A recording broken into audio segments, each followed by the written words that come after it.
All Together Now is a documentary that details the coming together of the Beatles and Cirque du Soleil to create the show Love. Hi, I'm Carol, and you're watching WatchMojo.com, and tonight we're talking to director Adrian Willis. So the Beatles and Cirque du Soleil, how did that happen?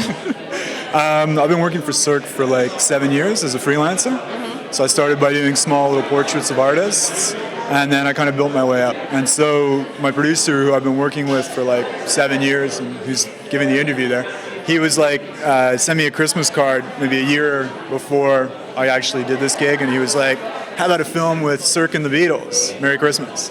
And I was like, yeah, that's awesome. So they were like, just come in, please shoot for us a little bit, we'll see what happens. And I just kept shooting. And I just keep shooting and shooting and shooting. Because I saw there was a lot of interviews with Paul McCartney, with Ringo Starr. Was that easy to do? Were they very cooperative to work with?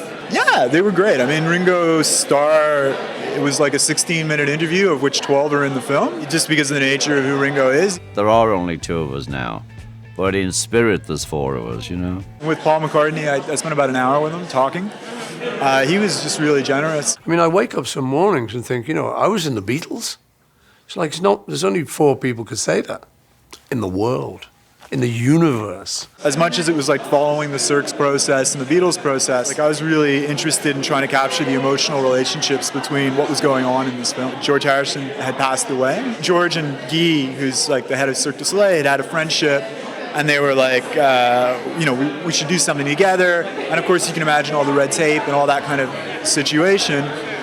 And then George passed away, and I think Olivia Harrison basically came in and said, well, listen, this is like George's last wish. So all of a sudden, all the Beatles were involved.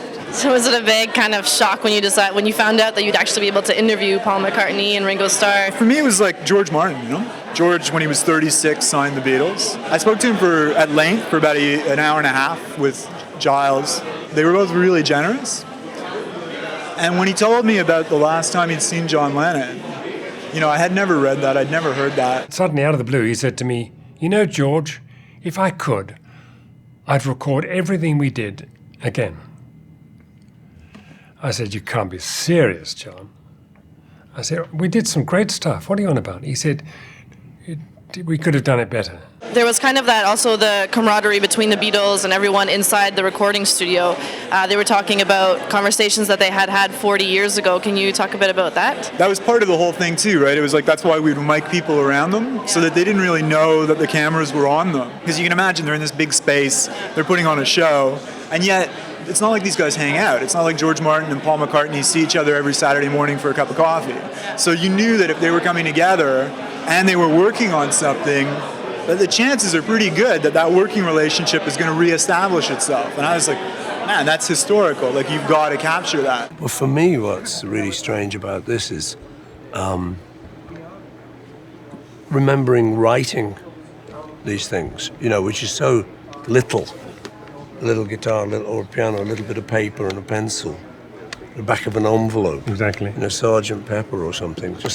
So it's such a little process. And look what's happened to it.